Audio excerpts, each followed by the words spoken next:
Hey guys, it's Butler Bulldog Bill here once more, and this video is going to be a little different from the others because usually all my others deal with sports. This time around it's going to be about one of my other loves slash obsessions, and that is comic books and comic book superheroes, preferably Marvel or DC, none of that other crap. But anyway, right now I just got out of seeing The Dark Knight Rises for the fourth time already. It is moving into its third weekend. On its opening day, I actually went to see the movie twice. I saw it once in the afternoon, and as soon as that movie was over, I took about 2 or 3 hours off and then went and saw it again. The movie's that good, people. I was a huge fan of the Christopher Nolan trilogy of the Batman series. The other, two movies in this series were extremely good as well. The first one I don't think got as much good publicity and didn't get as much, money out of it in theaters because I think a lot of people remembered the Joel Schumacher Batman movies where, Val Kilmer played Batman in one of them, and then George Clooney played Batman in the other. And Joel Schumacher had the suits with nipples on them, and he had close-ups of their butts and their crotches when they were suiting up to be Batman and Robin, which was extremely ridiculous. But Joel Schumacher was gay. Nevertheless, I think a lot of people remember that, and that's why Batman Begins didn't have quite the box office that The Dark Knight and The Dark Knight Rises did. The Dark Knight obviously had huge turnout because of everybody wanting to see Heath Ledger's final performance in film. And then The Dark Knight Rises, they got big opening because of all those fans that became fans because of The Dark Knight. They saw the great filmmaking of Christopher Nolan, and it turned them on to the entire trilogy. But I've seen every superhero movie that came out this summer, or this year actually. Back in February, Ghost Rider: Spirit of Vengeance came out, and that was just absolutely god-awful. Was not a fan of that movie one bit. After seeing the first Ghost Rider movie that came out a few years ago, I figured that, I really wanted this one to be better and to be darker, and it actually went down. So then the Avengers came out in May. I love that movie, great movie. I wasn't sure if they were going to be able to get all those superheroes enough screen time, have a good enough story with, that many characters. They pulled it off very nicely, and I'm really excited to see the second Avengers movie.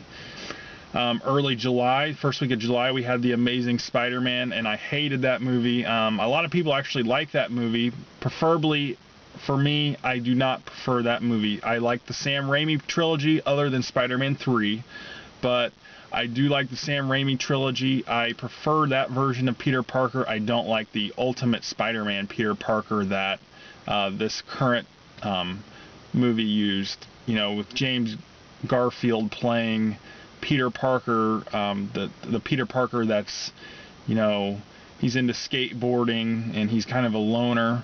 I prefer the 1960s version where Peter Parker is a geek, he's a nerdy kid, real weak and fragile. That's the Peter Parker that I prefer, and that's why I like those movies better. Not just because of that, solely, but that was a big part of it. I don't like the newer, updated version of Spider-Man.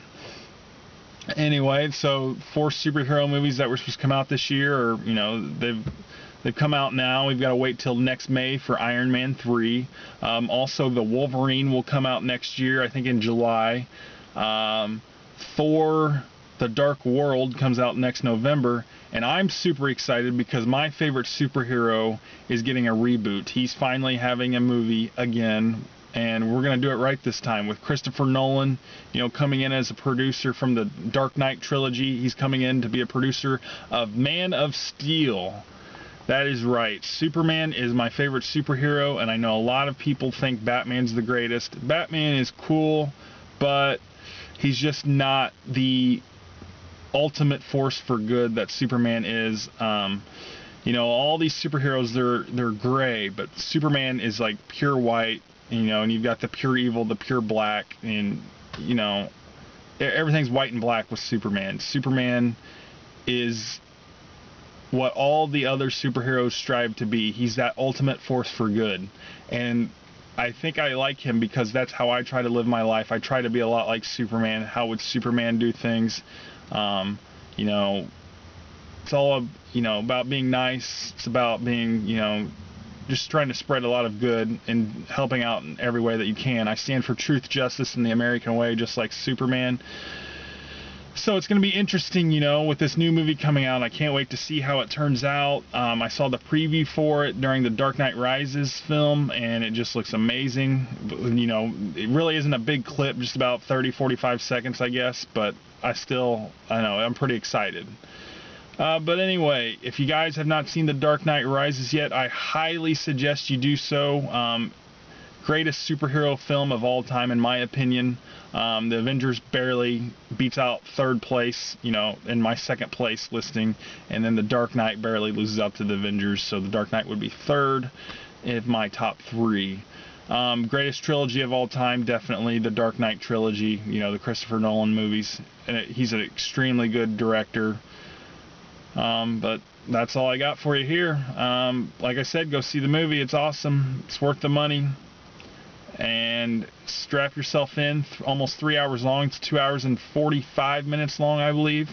And for those of you that wait to see if there's any scenes after the credits or during the credits, you do not have to do that. There are none. But if you like the musical score that Hans Zimmer had for the Batman trilogy that Christopher Nolan directed, I highly suggest you stay and listen to that, because I always do, and it's just a great piece, you know, of symphony/orchestra music. So anyway, thanks guys for watching, and I will see you next time.